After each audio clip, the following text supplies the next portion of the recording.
All righty. Thank you all so very much for joining us. My name is Walisha Wilson. I am the founder of New Life Second Chance Outreach, which is a reentry and navigation hub for individuals in Georgia who are impacted by the criminal legal system.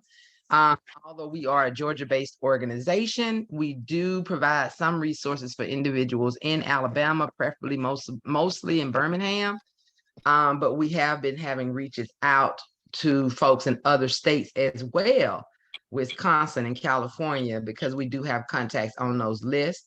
But we are a Georgia organization, and we share resources that are felony friendly, whether that's employment with employers who contact us to hire our clients, whether that's we don't specialize in housing, but occasionally we do get some landlords that say they do have housing opportunities available, shared housing opportunities. We share about new law changes that impact us, community fairs and community events, anything that is for us, we make sure that we share it.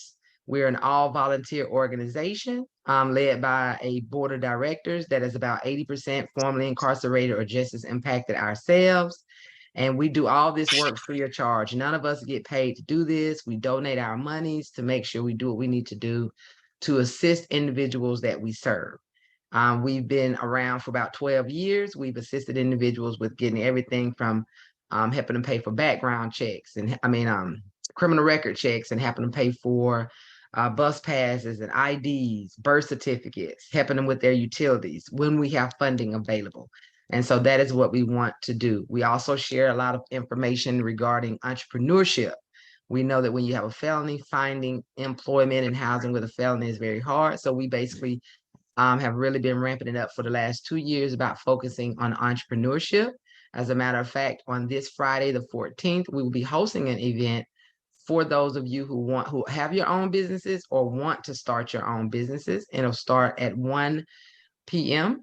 How to start your own business, as well as resources to help you grow your business and help you with getting out in the social media world with growing your business. I would like to introduce a board member on the line, Andrea Atkins. She is on the board, and I don't think I see any other board members here today, but we'd like to say welcome, Andrea, as well as welcome all of you for joining us. At this point, we will have 2 presentations for the day. Our first presentation will come from Daphne Patterson, who is awesome in the work and the passion that she does with getting people with wellness.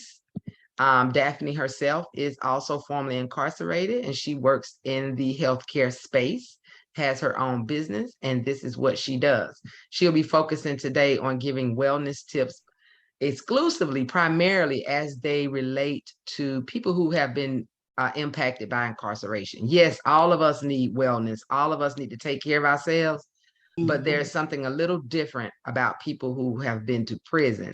As there are a lot of different things that we are impacted by, and incarceration can be very traumatic. And there's even a thing called post-incarceration syndrome. And so taking care of your wellness is very important with that. And then we have Happy Dyer here, who will be speaking with us about the free healthcare services that her program has available for individuals, not just in Georgia, but also in other states as well. And they do have a program that is targeted for individuals who are recently released from prison, so you can get free healthcare. Okay, so from this point on, we will go ahead and have Daphne introduce herself and start with her presentation. It'll be about 20 minutes long, and then we'll have Q&A for folks who have questions for Daphne. And then we will jump into Happy's presentation, and then for about 20 minutes, and then that'll be followed by a Q&A as well. And then if there are any other questions after then, we all can both do those Q&A questions, but we ask that you keep yourself muted if you don't have any questions right now. And that if you're not going to be on camera, that if you're going to be on camera, to be mindful of your background or what you got going on in the camera, because this is being recorded. Okay. All righty. Thank you. Go ahead, Daphne. See, you had to make me start out laughing about what's going on in the background. I have to. You'd be amazed at what people are doing in the background. It may not always be legal, and it is. Yeah. Yes. So. Yes. Well, good afternoon, everyone. My name is Daphne Patterson. My background is in nursing. My career spans back 30 years. I've taken care of pretty much everything that you can think of in the medical field. The only thing I really didn't do a lot of is labor and delivery, and that was because I had my own 5 children, so I didn't need that experience. I already had that just locked down. So what I want to share today, a lot is about health and wellness. As Walisha said, I am just as impacted, and I spent 4 years at a federal prison camp, and there I was still able to educate on health and wellness. I taught women's health, nutrition, meditation, step class, just anything that would keep us um, in the healthy lifestyle, and being able to take what we had and resources that we had there, even though it was few, but make the best of it, so we could remain well when we got home. My passion is healthcare. If you talk to me about health, I can talk to you all day long. Also, when I was away, I was impacted because I had a fall, I had an injury. And when I was there, I ended up in a wheelchair for 15 months and without treatment. And then when I came home, it was during COVID. And with COVID, it was hard for me to find a actual provider.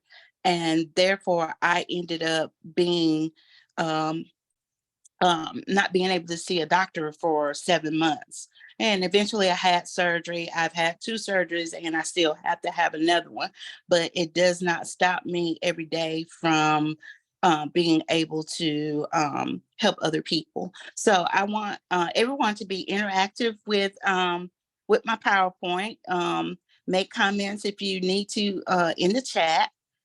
And I'm going to pull up my screen. 1 second.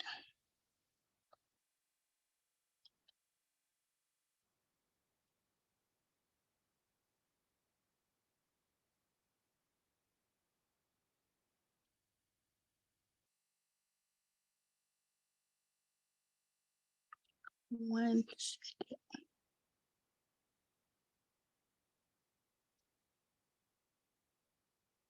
Can everyone see the screen? Yes. Yes, looks Okay. good. Okay. All right. Today I'm going to talk about the 5 pillars of wellness. Okay. And as we know, these are just some statistics here. Most people leave prison and they have at least one chronic problem. Either it would be something physical health, mental health, or substance use. Incarcerated people, experience a significant healthcare needs while they are in jail or in prison. Excuse me, Daphne. Are you Yes. able to take your fingers and pinch your screen in, or is it that mine the only one that's small? There you go. Okay, that's better. That's better. Okay. Up to 44% of state prison inmates report health problems beyond a cold or virus. Fewer than 70% even get to see a healthcare provider. About 25% of incarcerated individuals report chronic problems such as hypertension, diabetes, and heart trouble. Another 15% suffer from arthritis. Also, we have the infectious diseases that are increasingly, they're equally problematic. About 10% of state prison inmates have tuberculosis, have a high rate of HIV, and that's triple that of the total population in the US. And these came from the Healthy People 2030 report. Just a little bit about women. Women with a history of incarceration, they have a greater burden of chronic illness than men. They have a increased risk of STDs, and they are most likely to have experienced childhood trauma, both physical and sexual abuse. The Bureau of Justice Statistics states that a number of individuals released at any given time is about 5 million adults. Many formerly incarcerated adults, returning citizens, as I like to call us now, Thank are you. community supervision, and that's some type of parole or some type of probation. And these returning citizens, face a numerous barriers like inadequate housing, poverty, unemployment, lack of access to nutritious food, and just a lack of physical activity. Okay, so what makes somebody healthy? In your mind, would you picture what a healthy person looks like to you? In the comments, can you put what you think would make someone healthy?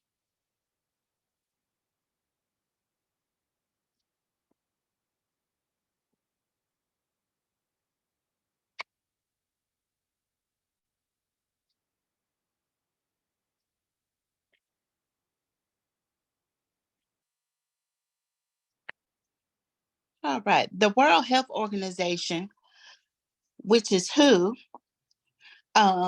health is a state of complete physical, mental, and social well-being, not just the absence of disease and infirmity. This was the first time that health meant more than absence of illness.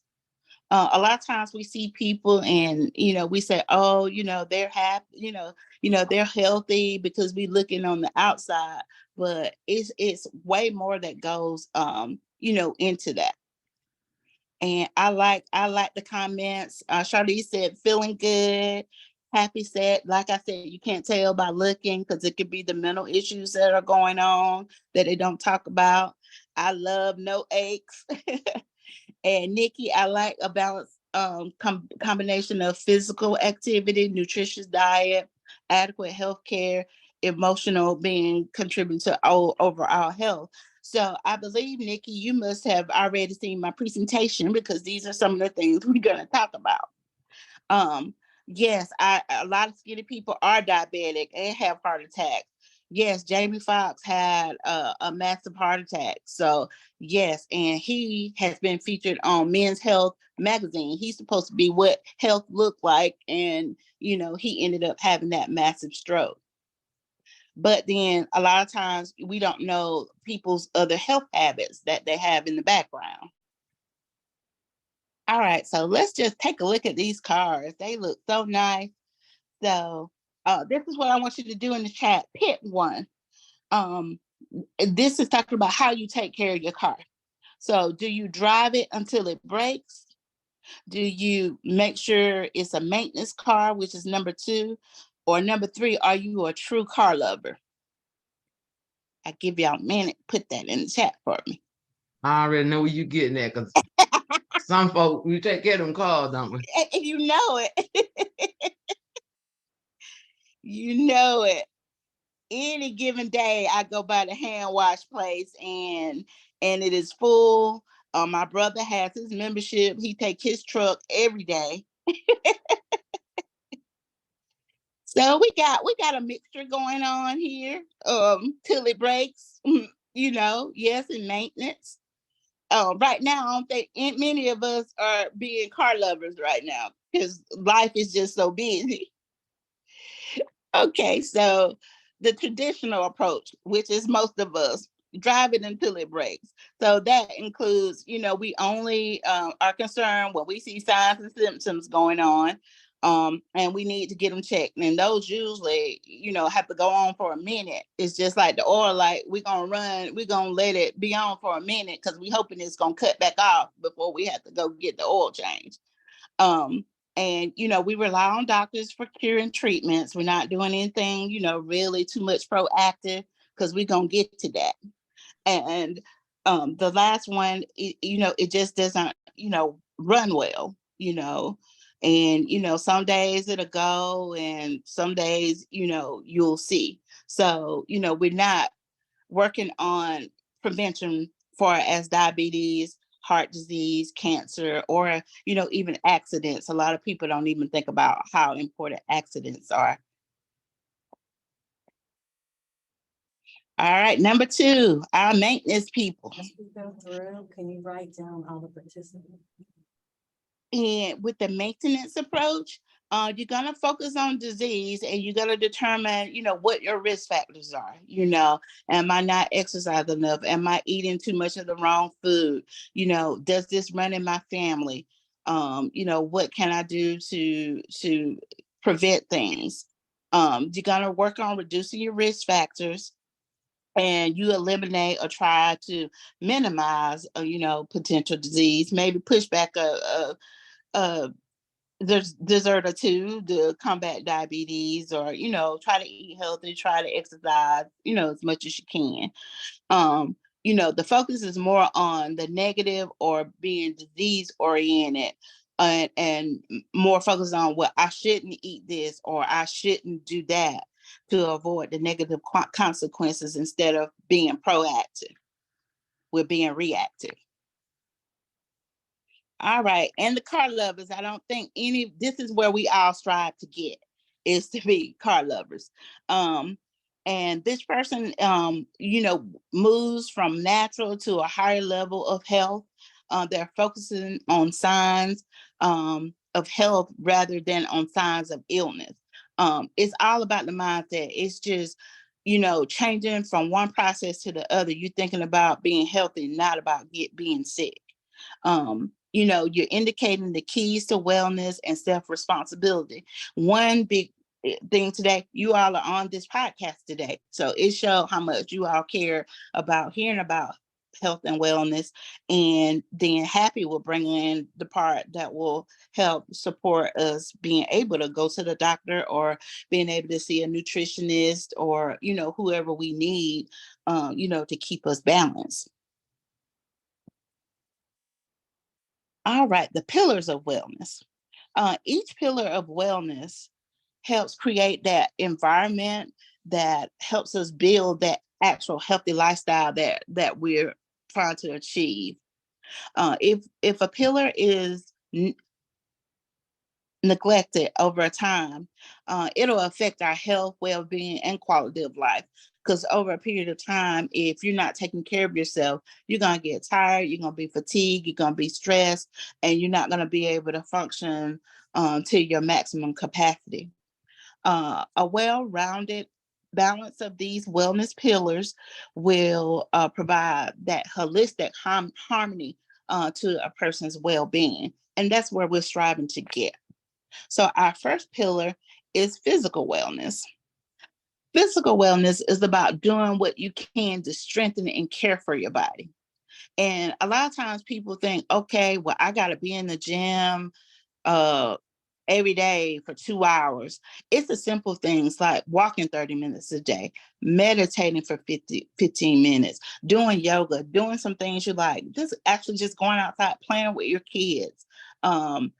Those things all add up to physical wellness. So it's not about just having to be in a gym setting. We also want to be able to eat a variety of foods. I say go for, your proteins. You have, your carb vegetables, and, you do your fats, in moderation. And yes, you can treat yourself. That's what life is about. But it's all about moderation for us. And it's just society has made everything be larger. So, it just reacts on us, and we see larger.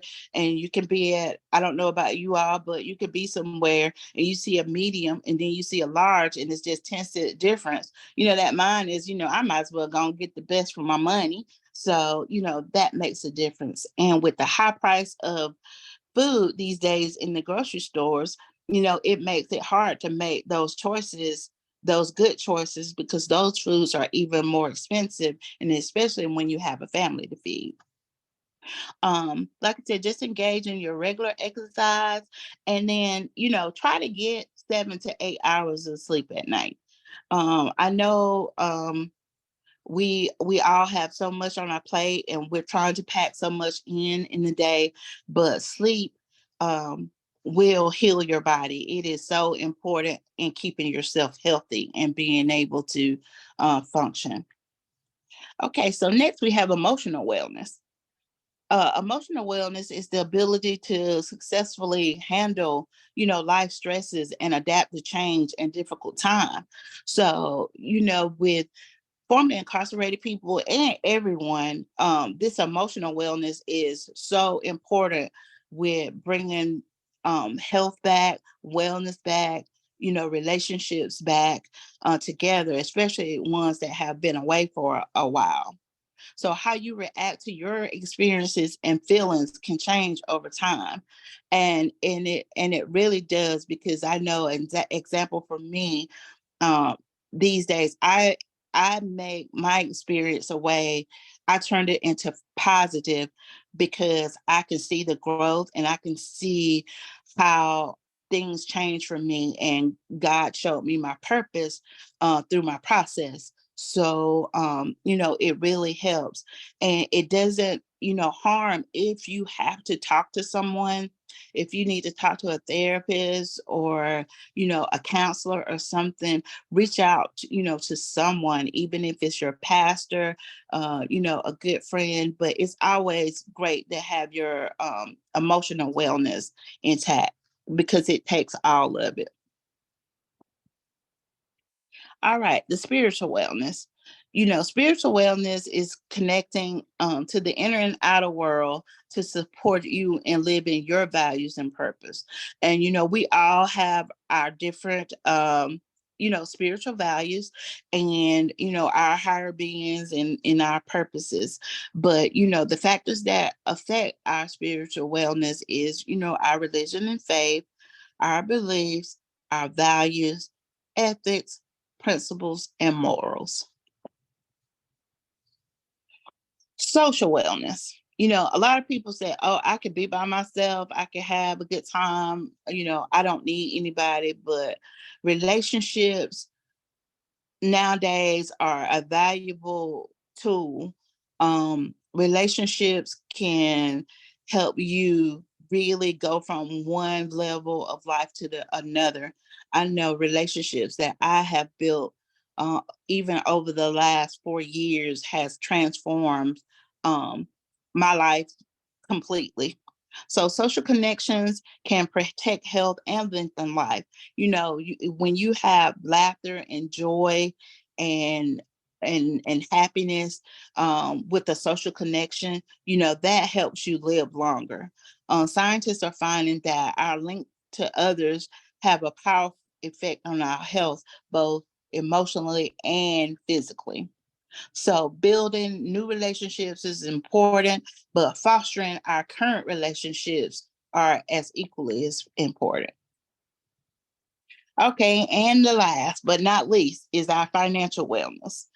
Financial wellness is our ability to live within our means and manage our money in a way that gives us a peace of mind. So, by living within your means, um, everybody's financial wellness, is different. Um, what might be financially well for me may not be financially well for Walisha, and vice versa. But once we learn what works for us and tend to us and not other people, that's going to give us our peace of mind, and we'll have decreased stress. So, balancing your income and expenses, staying out of debt, saving for the future, and understanding your emotions as it relates to money all helps with financial wellness. Because some people, their emotions get high, and then they want to go shop, they want to go buy something, and then sometimes you'll end up spending money that you don't have. And you know because of that. And Walisha, I see where you have about Black men are more likely to die from skin cancer because they're getting diagnosed later than early. Yes, that is so true. It is so many things that are even related, to our melanin, because, when the skin color is darker, sometimes you can't, those signs, those normal signs are just not there. And then when they really notice something, is gone too long, or they just feel it that, oh, it's just this, or it's just my skin, it's just eczema, without being checked. And so to me, prevention is our best key, um for wellness with us. And this week, not this week, but we'll be having on July 22nd at the Rice Center, downtown Atlanta, we'll be hosting a back to school event for families. And I stress for families because a lot of people see back to school events, they think it's just kids. But there we're going to have the school supply giveaway, but we're also going to have several people there doing health screenings. We'll be doing the body measurements. We'll be doing mental health. We have mental health evaluation, behavioral health that will be there. We have the Mercy Care Clinic that will be there doing blood pressures and cholesterol. We have another group that will be there called Matrix Mate, and they were actually on Shark Tank, and they'll be there doing doing body measurements, blood glucose checks. We got the whole gamut. We have actually somewhere they're doing genetic testing actually for cancer, and genetic testing for autoimmune diseases. Will be there. We are really making this be a real health fair, because a lot of people at this time may not can afford to go somewhere just to get checked. And so so we're being able to be blessed to have these organizations. Even we'll have Village Medical there. We'll have Walmart Health there, because all these places now are trying to do like more neighborhood health centers as well. So we will be having that. And the sponsors are High Healthcare, ProMed Consulting, Project Restart, the PEEC, and American Thrive. We're all working with this. So if anyone would like to have a sponsorship or donate in school supplies or whatever, we have all that information there. And one last thing, my other thing that I do is in my consulting business is mobile wound care and chronic care management. So with mobile wound care, what we do is we go to facilities and go to homebound patients, usually older patients with Medicare, and we take care of the wounds, because a lot of people now can't get out and go to wound care centers, or it takes away time for caregivers. At facilities they would have to take staff out to go sit with someone. So now we're able to do that, and we also are able to provide patient education and caregiver education and lab testing with that. So here is my QS code, two, if anybody wants to take a picture of it, and it goes to my card that has all my contacts on it as well. And all of the resources, if Daphne and Happy's open with it, their presentation, their QR codes, all the links in the chat. So if you're like me and you're feverishly trying to write all the stuff, the links that are dropped in the chat, we make sure we send you all of the stuff in the chat. So this is one of those things where you can just kind of sit back and relax. We're going to make sure you get all the links that are being dropped in the chat, Daphne's QR code, all of their information, their presentations, as well as those flyers for those upcoming events. And I just want to say thank you all. Thank you for your participation. And now we can be open for questions. If you have any questions, feel free to just come off mute and ask your question. Well, while they're getting over being shy, Daphne, I'll ask one. Sometimes it usually take one person to ask and then everybody else Yeah, start asking. yes. I wanted to ask, as it relates to weight.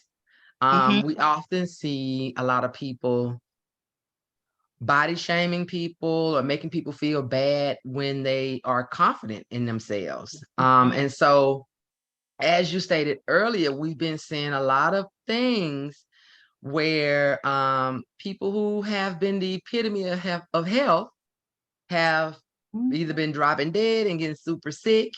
And so I wanted to find out from you, even though I know weight is important, how much does weight, the actual weight of a person, vary on them being considered a healthy or unhealthy person? Because you have those folks that say, if you're fat, there's no such thing as a healthy fat person. I disagree.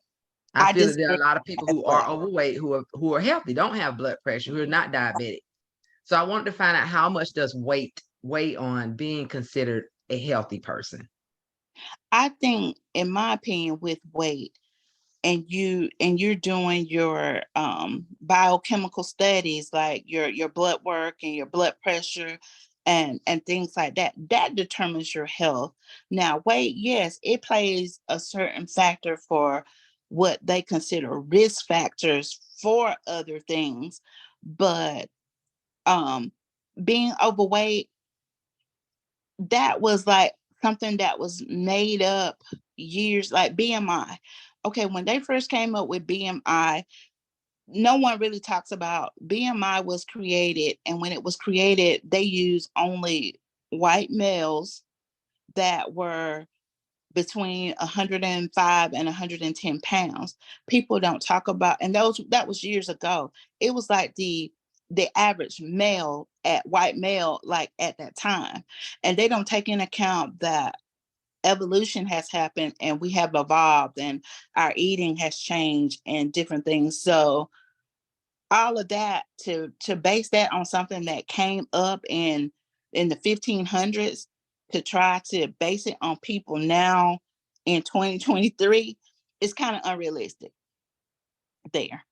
And it really makes people do things. Just for an example, one of my daughters, I mean, she's the epitome of health. She eats clean, she didn't eat sweet, but then her weight is heavier, but some of that is genetics. But if you look at her body, you think she weighs 130 pounds, but she doesn't. So I really disagree with that. And like you said, with the body shaming and different stuff, I just think that's just people personal preferences, with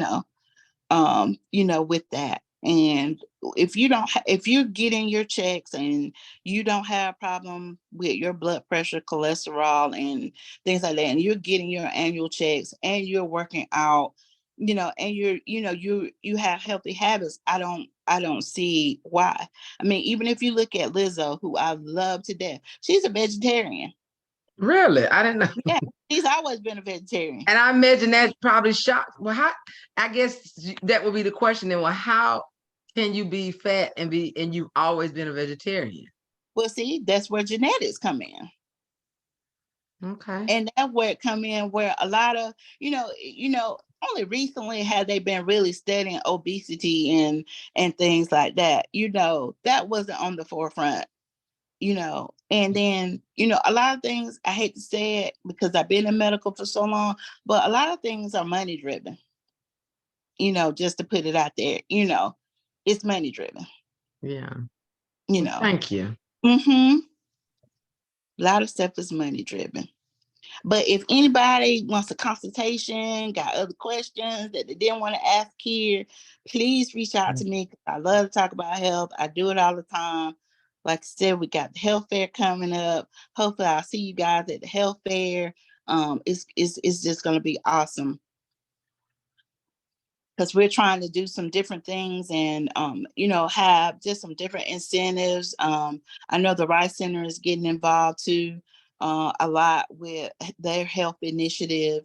and things like that. So, get more business involved, because we have the resources, but it's about being healthy, it's about, and health is different for you, Alicia, than what health is for me, Yeah. it's for everyone, and so it's kind of hard how they try to put all of us in a box when everybody's an individual, I agree. because me and you can do the same thing and eat the same thing every day and do the same, and your results going to be different from my results. I have a question. Yes. Would it be anything for a dental? I don't think it will be,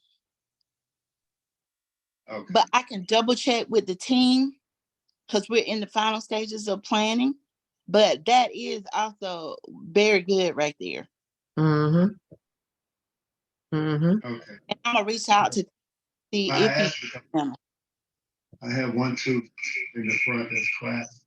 Mm-hmm. And I went to a dentist yesterday and they told me $8,000 to fix one tooth. Wow. And I said, that's ridiculous when my whole upper mouth was fixed for $12,000. Wow. I would definitely still go, James, just in case. Yeah. You never know who's Yeah. there that has other partners that they could refer you to. Right. And I will check with Tam because he met because I want to get fixed. It's just one tooth on the front bottom. And I did make an appointment at another location, but they're telling me November. So pray for me. See? But yes, I definitely will check on that too, James, and then I'll pass it to Walisha. Okay. Yeah, she'll make sure she's sending it on to me. Yeah. Happy, you had a question, right? I just want to comment that everybody needs help with dental. We help with the health resources, the healthcare and everything, but everybody needs dental. I mean, everybody needs it, wants it. What I usually do is I'll look up all the free or sliding scale places that do partials, that do dentures, extractions, all kinds of procedures on a sliding scale. At some are no cost, some it's just a minimal fee, but I could send all of the providers that in that like Mr. James, are you in the Atlanta area?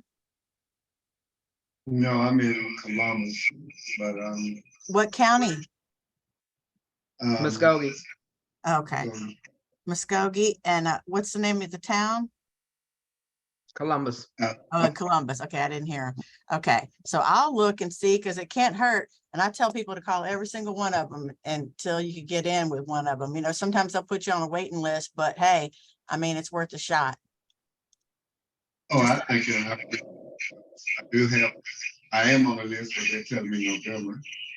No, sometimes if you show up in person though too and tell them, look, it's giving me trouble, it's really giving me trouble being in person, when you show up, sometimes that bumps you up higher on the list because I had to do the same thing. I did. That's why they told me. Oh, you did?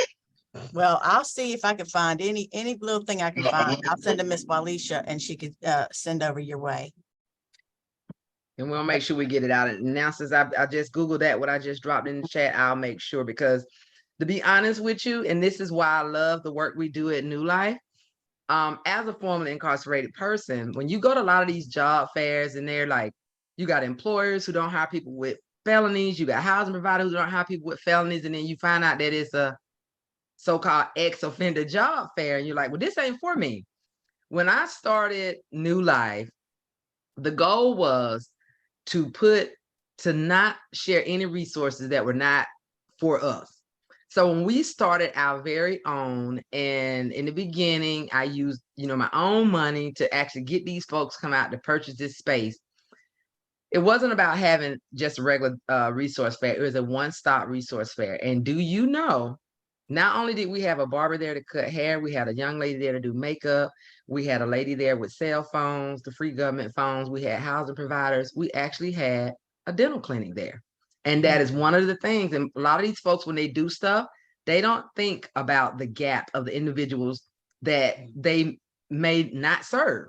And that was the good thing about the work that we do, because we know, especially when you're just getting home from prison, you know, in there you can get your teeth done, but sometimes you don't. Not in the federal, unless you're Yeah. there over 5 years. That's the only Yeah. way you get to see the dentist. And so we want to be able to say, you know, when some people say, oh, the only time I can get sober is when I'm locked up, or only time I can get, we want folks to be able to say, this may be the only time I can get what I need. So there were people there taking HIV tests, and there were people doing blood pressure checks. There were folks doing, and there were people who were doing general cleanings. And some folks did actually get some extraction appointments made. So that was, when he said that, it really kind of made me feel bad that when you go to a lot of these events, you don't see dental. But that it made me feel good to know that we were the folks in Columbus when we did our event to have someone there with dental, because we know that challenge of folks. So I appreciate that. And when they send me that information, James, I'll make sure I send it out to you. All righty. Well, we don't have any other questions. I think my last question to Daphne was not necessarily around the health part of it, but I think I wanted to make that same comment that we are in a different world.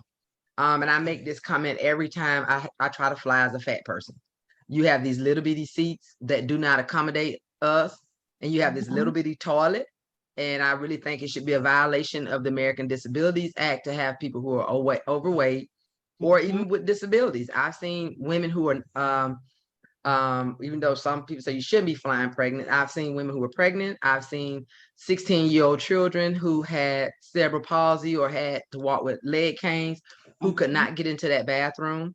And to know that people who are on critical medication, like I was at one time, blood pressure medication, who would have to go hours without taking medication, couldn't eat any food on the plane, couldn't drink anything on the plane for fear of having to use the bathroom, to know that we can't access the bathroom like everybody else is. And so these are little things that people say, well, you shouldn't be fat, that solves the problem. No, the world needs to accommodate everybody that's in it.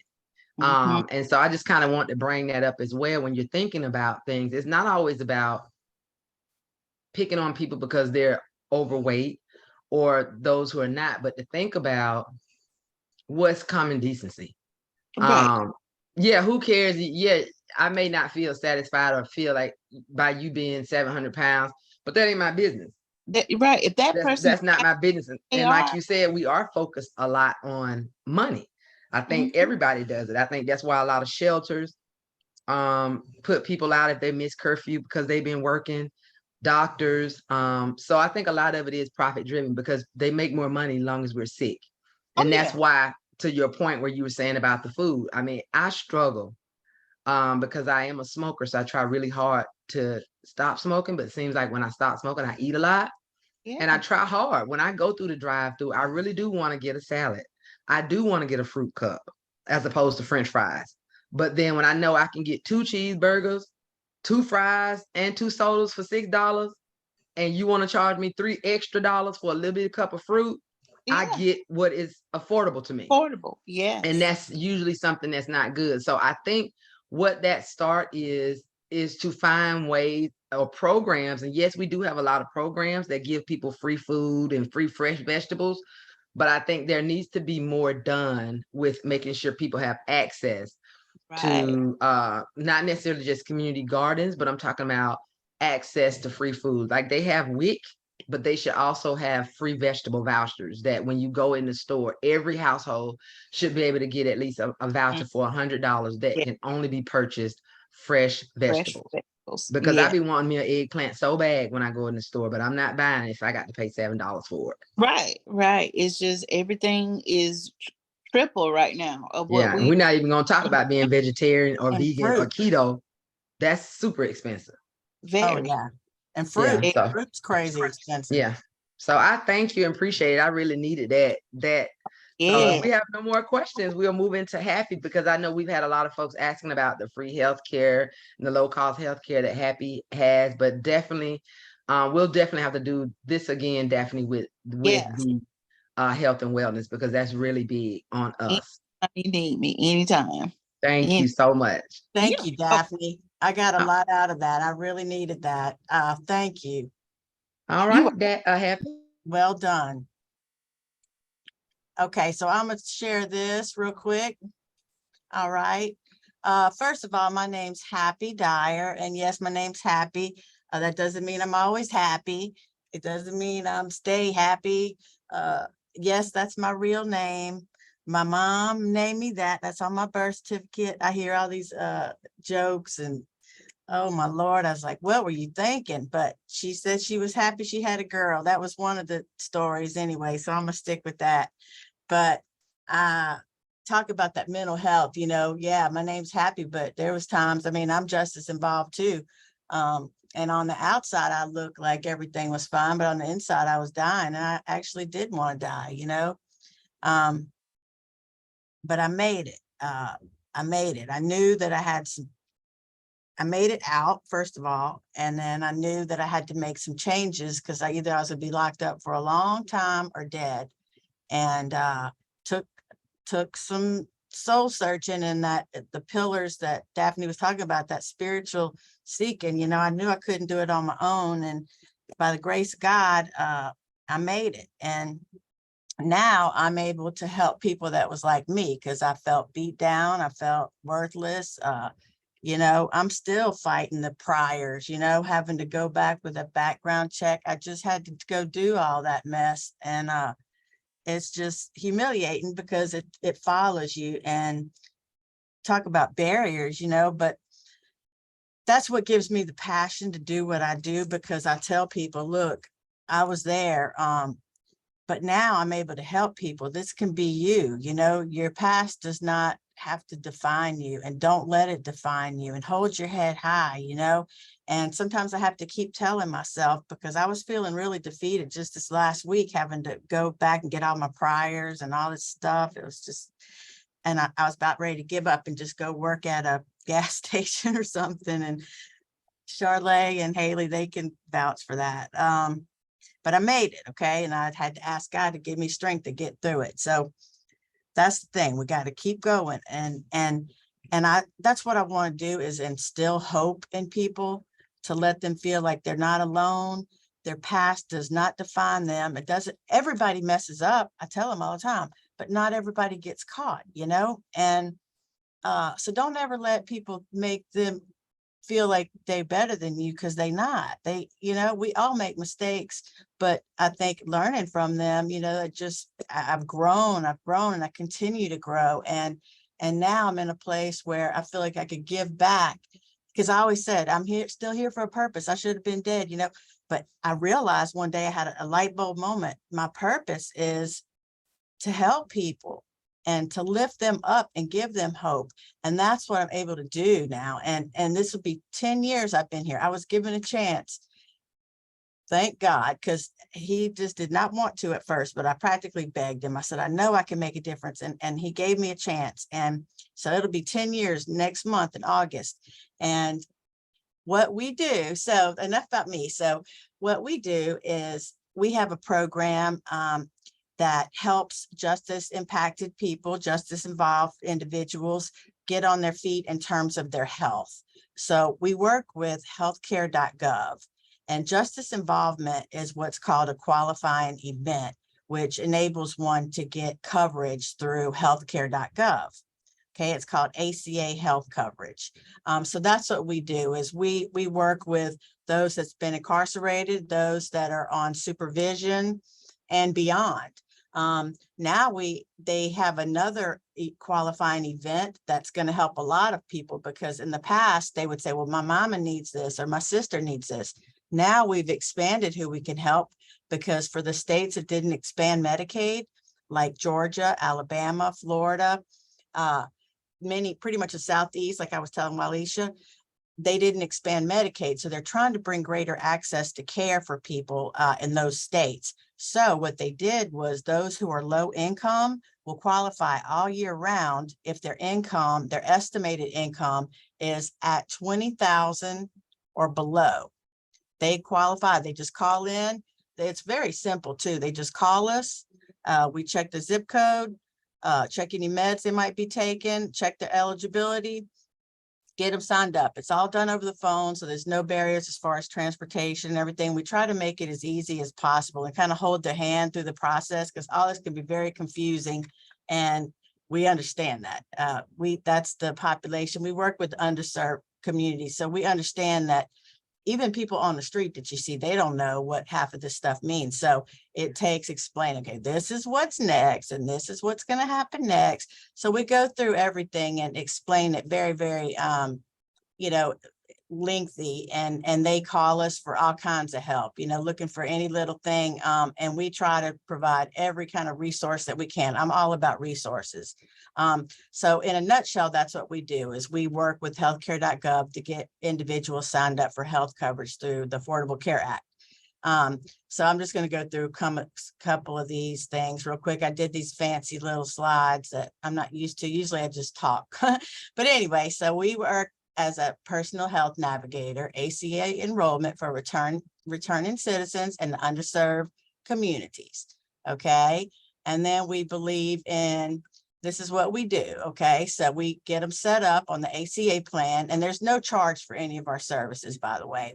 There's no cost. Everything's free of charge. In fact, if the estimated income for the year is under 20,000, that there's ACA plans at no cost. Which is very helpful. So these plans include the primary care, specialist, prescription coverage. This one here is huge, mental and behavioral health. This is what's called an essential health benefit that has to be included in all the plans.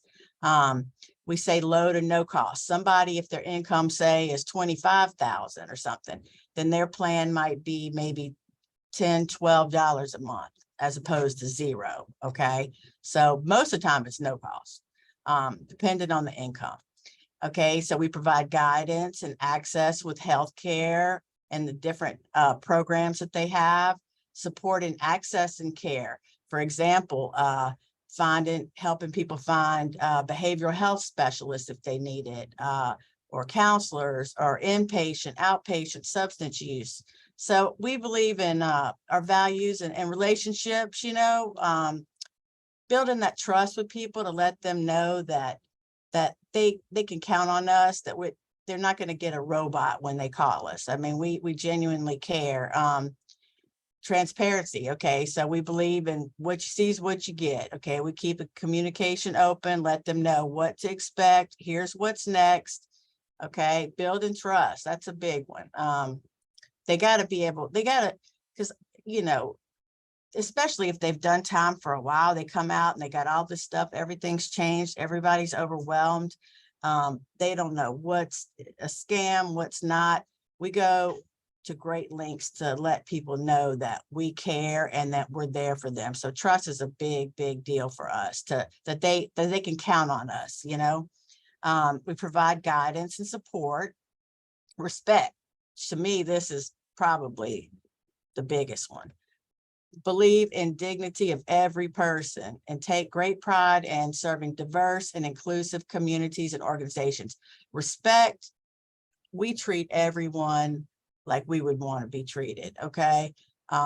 We don't ask what they were charged. We don't care. We don't ask any of that. It's about that we're all human, and they deserve the respect. They deserve to be treated. They need to feel human again. That's what's missing when you get released. You don't feel human. You're just a number. And we want them something very powerful too, to have their insurance card, when they get their insurance card, to have their name on it. That's very, very powerful. You could hear the confidence in their voices when they call back. They'll be like, Miss Happy, I went to my doctor.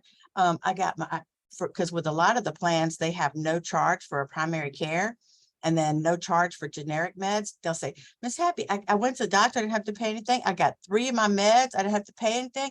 They're so excited. Or they'll call me when they get their insurance card. It's just really wonderful. I love that. Compassion. Yeah, we believe in that. Empathetic ear. We hear all kinds of stories. People tell us stuff and we listen though, and like I said, the golden rule, treat people like you want to be treated. It's not that difficult, but that's pretty important to us. So this is just a positively impact, help support, good behavior and stuff. So we work with Affordable Care Act. We also able to help with Medicare. We can guide them to Medicaid. We don't do the Medicaid applications, but we can guide them to that. And support, definitely ongoing support. I mean, they can call us for anything. You can ask Charlay. I mean, we go to great lengths to show them, like they'll call us about how to get on the food stamps, or they'll call us about any little thing. And we're there to help them, and we don't mind at all. Okay, so now I want to show you, so that was just a few of the little slides about who we are. So now I want to show you, like, okay, I was talking about the essential health benefits that's included in the plans. Let's see if I can get it here. Okay, so that's benefits. Okay, sorry, y'all. Can y'all see that? Benefits of health insurance? Yes. Okay, good, thank you. Okay, so anyway, I was talking about the 10 essential health benefits. These have to be included in all the plans. By the way, I didn't mention anything about pre-existing conditions, but in 2013 is when I started. That's when they rolled out the ACA. And that excluded any health questions. So regardless if one has any pre-existing conditions, they have to be covered. In fact, there's no health questions. You know, Miss Daphne mentioned those living with HIV. We work with, that's how we started, was working with community-based organizations for those living with HIV, because before they were deemed uninsurable, you know, and when the ACA rolled out, they were actually able to get coverage, you know, I mean, can you imagine? So yeah, I love that. I love the fact that there's no pre-existing issues going on. I love that preventative care is included. Okay, that's one of the essential health benefits. That's very, very helpful. And I believe it was Mr. James brought up the skin cancer and stuff. That's preventative care. So here, so the ladies get their annual exam, they get their mammograms, the guys, they get their prostate, you know, they get the colonoscopy and immunizations, cancer screenings, anything that's preventative, there's no charge. There cannot be any charge for anything that's preventative. So that's pretty important. Not stuff that people necessarily want to do, but pretty important. Okay, lab work's included. Okay, prescription drugs, that's essential health benefit. Ambulance, emergency room is still with the insurance. It's going to cost like $200. So I tell people to go to urgent care, because you can go to urgent care for like $5 on these plans. The most I've seen is $15 to urgent care, and they've got them all over the place. All right, this one, number 5, the mental health, that's been where I've seen the biggest help, because, you know, while Alicia talked about, you know, I mean, people talk about the PTSD from being incarcerated, you know, and people say that's not a real thing. Oh, it's a real thing. Okay. And they got people that get messed up, you know, they come out, some of them come out worse than when they went in. And so they need help, and we need to stop that stigma against the mental health, especially with our men. You know, people, oh, well, you suck it up, man up, you know, but no, if something was wrong with your arm, you'd go check your arm. If something's wrong in your head, you go check, you know, it's a thing. And I hope soon we'll start getting rid of that stigma, because everybody needs help, you know, some way or other. Everybody's messed up one way or other. You know? So the fact that that's included, that's been huge. And with most of the plans, they've got outpatient at no charge. Okay, so that's preventative care. And then I'll just go over briefly, like, okay, this is like all the preventative care that for the ladies. Okay, anemia screening, contraception, diabetes tests, you know, Hep B, Hep C, syphilis, it goes into all this, breast cancer, the mammograms, the, you know, your annual exam, diabetes, all these, there's no charge for any of these tests. Okay, well, Alicia, I quit smoking about, I guess it's been about 3 years ago. So I'm with you on that. I know the struggle, but they even got things like smoking cessation program, you know, different things. I mean, hey, it doesn't hurt to try. Okay, so that's for the ladies. Then they got the guys, you know, or this is for everyone actually. But all this stuff here, just to give you an idea, I know it's a lot of stuff, but just to give you an idea, all these things, there's no charge. And for a checkup, there's no charge. So then next I'll go to, okay, so I got 2 flyers, and my lovely Charlotte made, this is the one that we generally send out to people. Awareness and action are key, awareness and action. I say awareness because most of the time, 95% of people say, oh, there's no way I can afford that. But I'm telling you, when I first started, I'd never had insurance except when I was with, in family way, because I got 4 children. I had the Medicaid, but then after you have the children, you get off the Medicaid, they kick you off the Medicaid. So I'd just go to the Walgreens if I was sick. And then when I started here, he says, you're going to get insurance. I said, well, that's not a priority for me right now, because my children was going to school and school supplies and all. So that's not a priority. He says, no, I'm telling you. Well, look, by the time I did it, I think I ended up paying like $13 a month. And I couldn't believe it. I had my card. It was really something. And people think they can never afford it. If that income for one person is at 20% or under, they got plans, silver plans, the best you can get for $0. So awareness, that's a big one. So yeah, you got a right to health insurance and have peace of mind when using us. So check it. So we just say, call us, hey, call and check it. Now, Charlotte made this one. She just made this, and this is beautiful. I love it.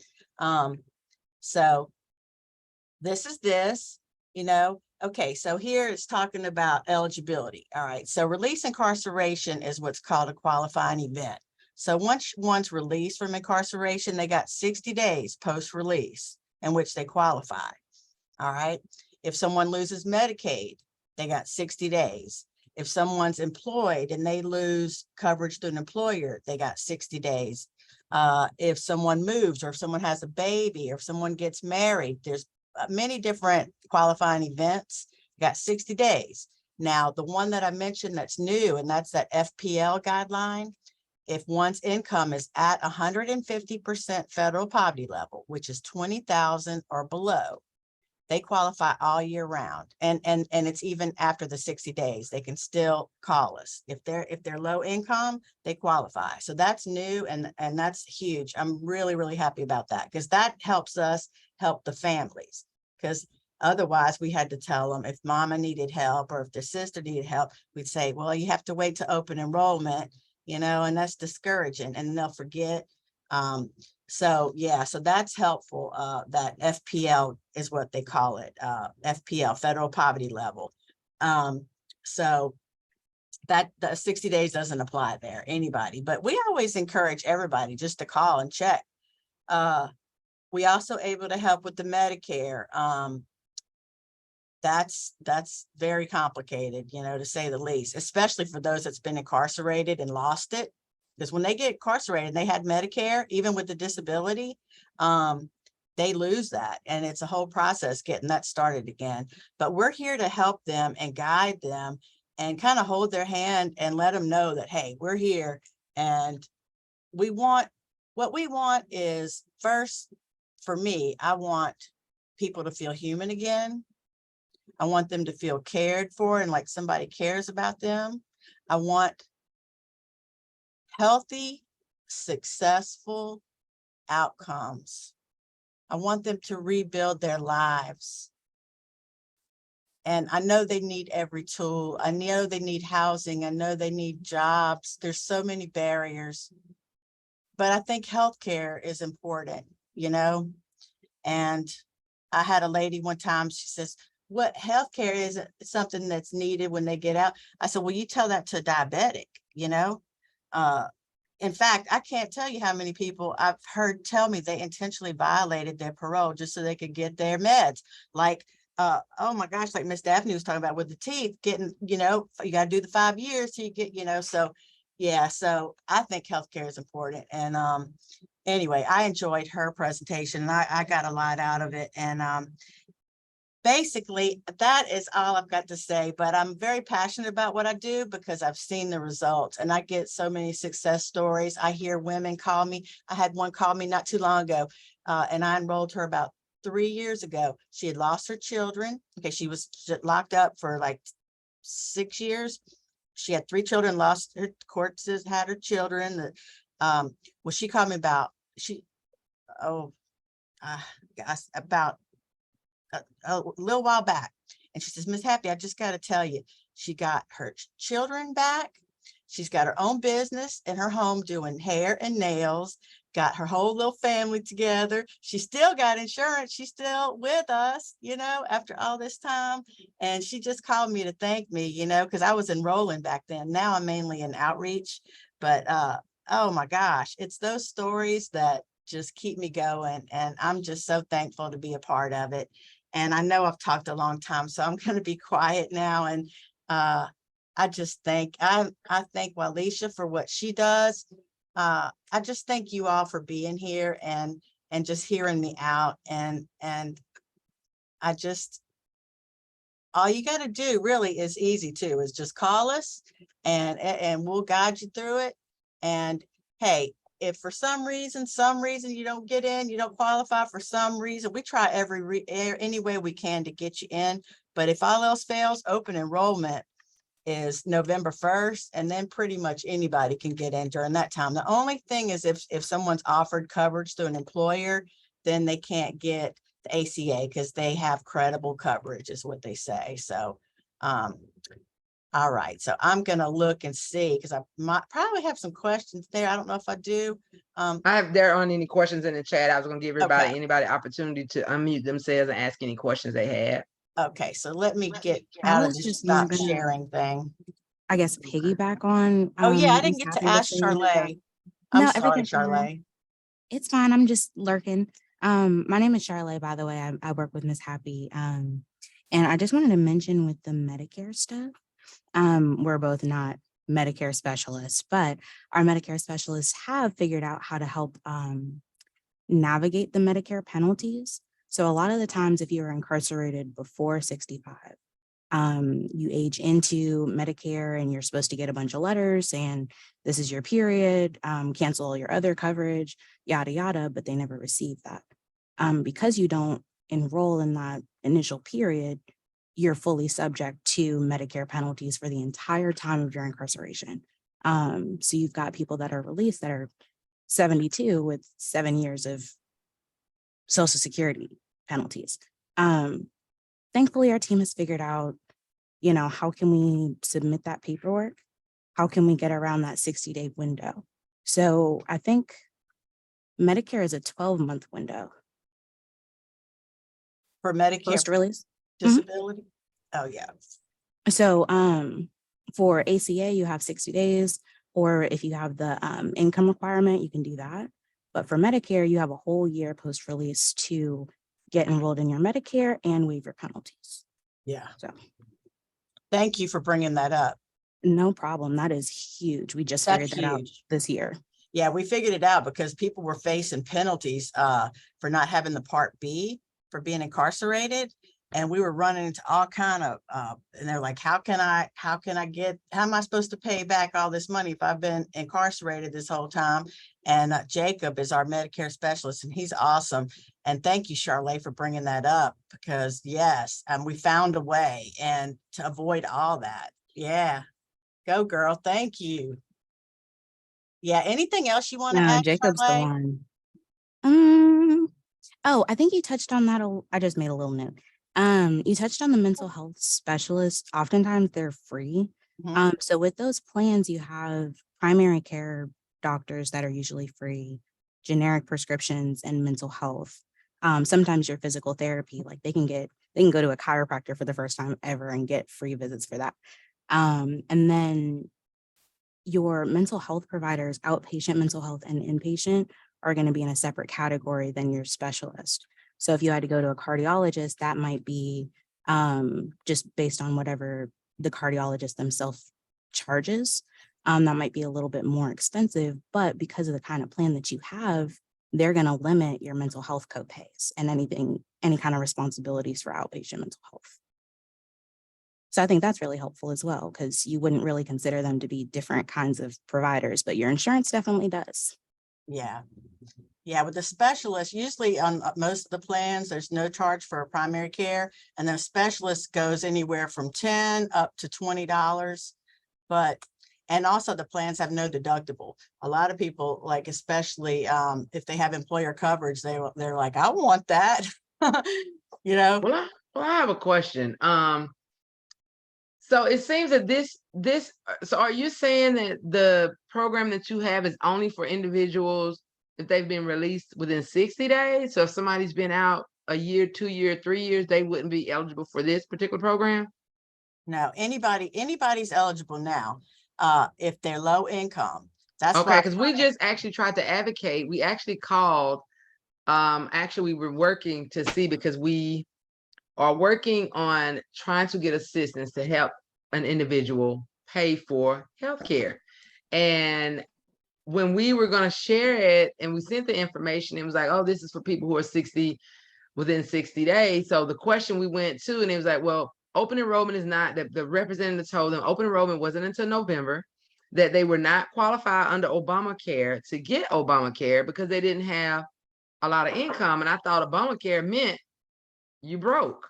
So I was a little confused on that because they said you had to make at least $13,000 a year in order to be, for him to be qualified under the Obamacare. And then I guess that's the ACA, I guess. Yeah. And then open enrollment. So it was like, well, check back in November and we're like, well, hey, he needs blood pressure medicine now. He needs surgery on his foot now. So that's why I'm wanting to find out. You're saying, I've heard 60 days, but then, so there's two different programs you're talking about. One is for folks who are particular that has gotten out within 60 days, but then you also have another program for low income people. I think he's only probably made maybe in the past 6 months, maybe less than $1,500 because he can't work due to his health, but disability's been denying him. So he still needs health care. So I'm just trying to figure out which program he would be eligible for, that he's able to go to the doctor with a very low copay. And I think a lot of the thing was telling him about a deductible. One deductible was like $7,500. And he was like, so that means I got to pay into this before y'all can. That's not helping poor people when you got $2,500, $7,500 deductibles. So is this program, to be basically simple, I know I'm long-winded, but I'm gonna make sure I'm there. Is this something that people can go to a doctor to get seen where they just simply need to pay a copay aside from most of anything major, but they should be able to go to a doctor to get blood pressure checked, or if they got a bone spur on their foot, or for women to get their gynecological stuff, can they use this for that? And what kind of income do you have to have? Because people are pretty much broke. I know. Yeah, that's a tricky one because it's based on an estimated income for the year. That's where we run into, everything sounds all great until we get to the income. So healthcare.gov is very flexible in that it's not like food stamps where you have to provide proof of income right then. Healthcare.gov, it's based on a projected income for the year. Okay, so we have to put in some kind of income, minimum income for them, even if they're not working. If they're actively seeking, then we work hard. Okay, we'll say, what did you do in the past? Okay, we'll put that down. The marketplace will give them 90 days to provide some proof of income. Now, they've gotten a little bit stricter in that. Well, I say stricter. They're still the same. It's very flexible, but the later in the year, the harder it is for those that have zero income, because we're already almost at the end of July. We're halfway through July. So we've got to put in a minimum income, which is 14,000, okay, for the year. So normally if somebody's making $7 an hour or something, they can get in. Once we're halfway through the year, then we got to do some finagling to try to figure out, okay, how we're going to get them in. Do you get disability? Do you get cash assistance? Do you do cash jobs? We have a self-employment ledger. Do you think there's a way that you could try to make, do you think you could get on your feet and start working? That's when it gets harder, when the later we get in the year. And that's when I become very, very, very frustrated, because I would just enroll anybody and just keep extending that. Now we do have the ability to extend the income deadline 90 days, because the marketplace will give them 90 days to provide proof of income. We've got the ability to go in and extend it another 90 days, you know, if we need to, till they get on their feet working and stuff.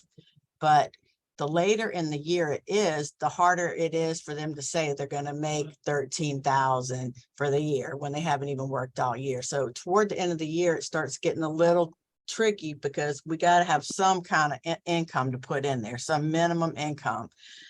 Charlotte, do you want to add to that?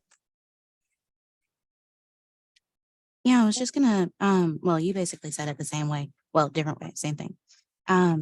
There's a reasonable window. I'm not for sure what the percentage was, but like if you're making for the whole year like $10,000, there's a chance that they might not even ask you for a proof of income because they're assuming, okay, you might get a raise in this year. So there's a 50-50 chance for most folks that they won't even have to deal with that. Okay, I have to track down a job in 3 months. Because the marketplace, there's kind of two different income projections. The marketplace counselors will often use like, what do you have right now? I can't use a projection. But most brokers will just use, you know, what will you have in modified adjusted gross income by December 31st. So if you've got a job, you know, lined up for 2 weeks from now, we can use that. Or if you've got a Social Security letter, but you haven't received those payments yet, we can use that instead. Or if you're planning on, you know, starting your lawn care business, like we can use those to help submit their application, but the marketplace might not go to those links. Yeah, they're like talking to robots. If you call marketplace, they're like, oh my God, you know, dealing with them is like pulling teeth. And I've been with this since the very beginning of the ACA, and I find myself coaching them. Yes, you can just hit next, you know, and you're going to get a different answer every time. That's why we're like the navigators. We go through the marketplace, but we know the ins and outs and ways to get things done. Whereas most of those people, I mean, half the time they give you, you know, different answers, and then it's a whole robot. I mean, it takes forever to get through the whole application. And then if you say, I have absolutely no income, they say, well, you're not going to qualify. We find a way because based on the ACA law, it's projected income for the year. So it doesn't have to be what they have right now, you know, so there's all kind of ways and all kind of flexibility there. But I think Charlotte articulated it very well. Hopefully that makes sense. It did. Thank you. Were there any other questions? And if anybody needs information, feel free to share. You know, we just want to get the word out. We want to try to make a difference in people's lives and get them on their feet in terms of their health, you know, all aspects of health. And Walisha, I just want to thank you for having us because I appreciate how you pulled all this stuff together. I don't know how you did, girl, but I'm telling you something. You're a machine. No problem. I love it. We do it all the time, and as long as we're informing folks, it's a pleasure for us. It's personal for me, but I love it. I love what we do. Our board members love what we do, and we love it. So that's why sometimes it's really hard. You know, you don't find too many people, you know, hey, and we volunteer our time trying to do this. We want to make sure we believe everybody should have access to what they need. That's right. And so we appreciate you and Daphne for coming on and providing us your services. And that's actually what I was typing in, trying to get the compose the email. But those of you, we have your information. Was there somebody named Jonathan on here today? Or he didn't show up? Can I ask a question? Oh, somebody's asking a question. Oh yeah, go ahead. Yes, I'm on the Zoom meeting. My attorney just gave me the link and told me to register and sign up. Like, I just literally got out of prison after 6.5 years. I've been out 2 weeks, and I was wondering, I didn't know that I was connected. Like, I'm behind technologically really badly. So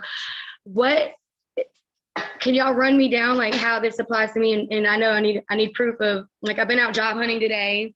Today was my first day doing that. So how can I be approved for health insurance?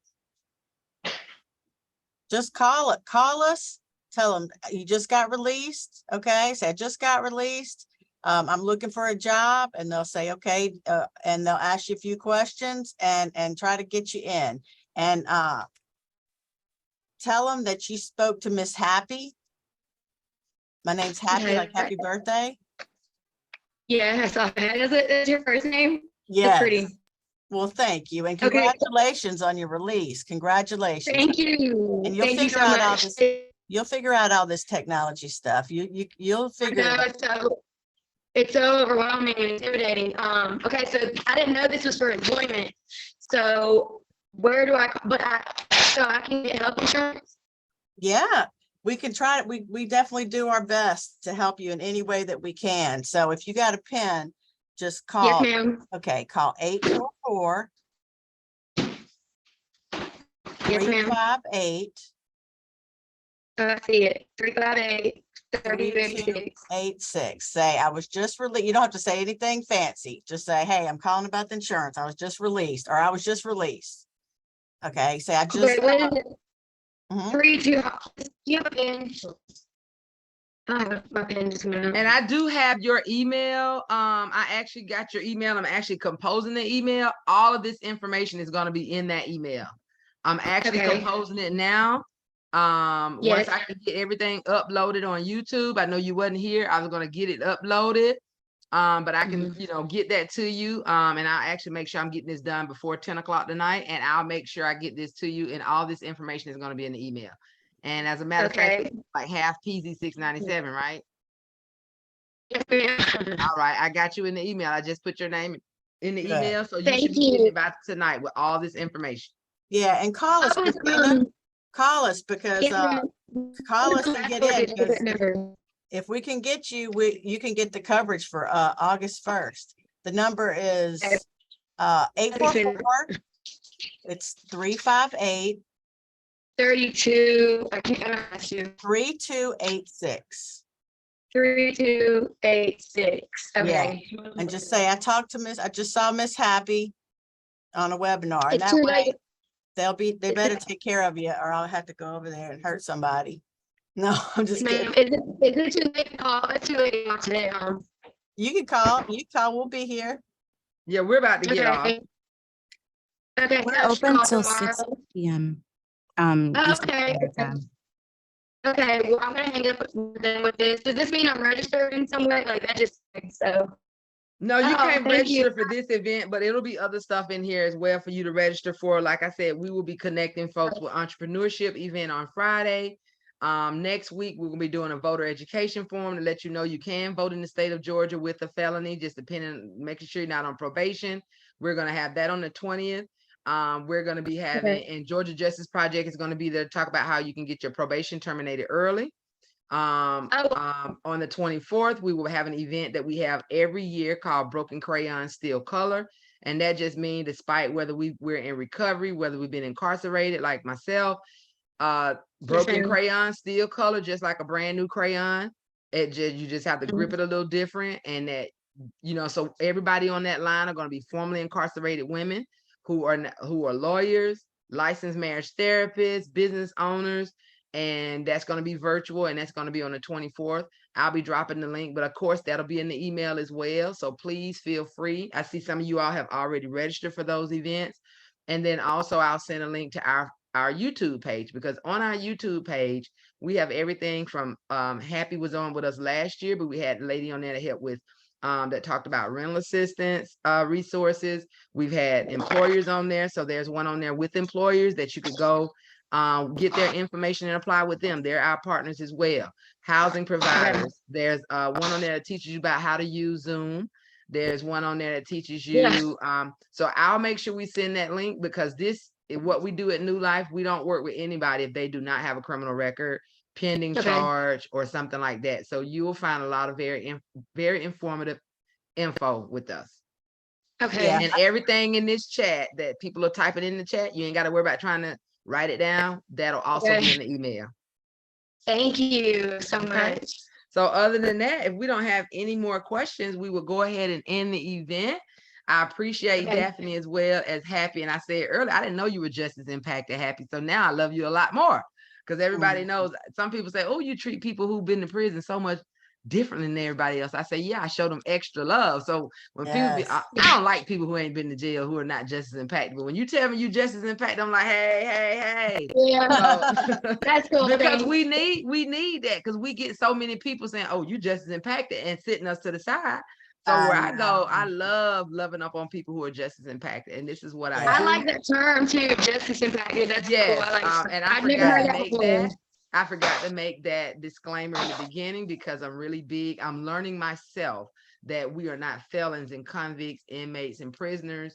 We are people, and we need to learn how to refer to ourselves, and we need to start educating other people on using people first language. And what that means is, if you tell a child they're stupid long enough, they think they're stupid. Yeah. And if you call people convicts, prisoners and inmates, that keeps them in this little bitty box of where they used to be, as opposed to seeing that the people that they are. So I prefer to be called a formerly incarcerated woman. You could, a person who's currently incarcerated person, but somewhere in there is the word person on probation, person in recovery, person with diabetes, a person with a disability.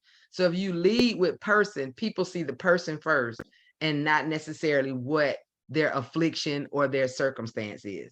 And so I'm hoping you all will join us for our events. They're free, they're virtual. Those of you who have funding to do so, even if it's $2, please donate to our nonprofit.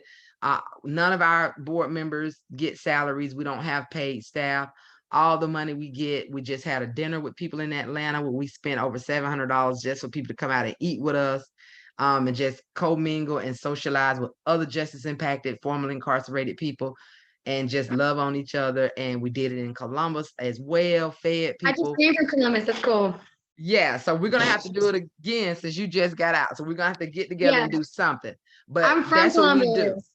Yeah. Whether it's helping people with IDs, their birth certificates, helping people with stuff like that. That is what your money's help us to do with other people. And Can so I ask a question? Okay, so like I'm looking at my release packet right here, and so they spit me out because I got immediate release, and they spit me out, and they're supposed to give me that little ID initially, and they gave me, only thing they gave me was my social security card, like literally, and I don't have my birth certificate. You lucky you got that, because we've really been working with the Department of Corrections. They really should be releasing people with IDs as well as birth certificates and social security cards. But we'll make sure we connect you with something. Okay. When I send this to you. Application. Okay, ask your PO too, because your PO, they supposed to be handling up on the IDs and everything. And I'm going to send you a link to get signed up to our email list. We send felony friendly resources out throughout the week. They're very informative. So whenever an employer calls us and say, we hire people with no background check, send them to us, we send it out through that email. We don't call people. We got too many people on our list. So I'll make sure we send that email, that application to you saying, if you want to be on the list, you can we send it to your PO. If your PO wants to be on the list, they can receive it. People like Happy's on the list. So if you're just as impacted or you work with people who are, you can be on the list to receive these resources. I actually got some stuff I got to send out in Columbus, some apartments that don't do background checks. So I'll do that tomorrow because it's 5 o'clock. And as a justice impacted person who works all the time, I am trying to really learn to cut myself off from my time. But I am going to get this email to y'all within the next hour though. And all of that stuff will be in there. Okay. Thank you so much. Thank you, all so very much. Thank you for joining us. Nice meeting you. You as well, and I look forward to talking to you. And make sure you send me your phone number from the email that is going to be coming from office@NewLife-Second Chance Outreach. And maybe just check your spam, but give it about 7 o'clock tonight. Check it. But all y'all should have y'all stuff there. Yes, ma'am. Thank you. Thank you all so much. Happy. If you want to Appreciate send me your presentation, if you want it to be attached, send it to me. Okay. Okay. Thank you. All right. Thank you all so very much. Bye. Bye, everybody.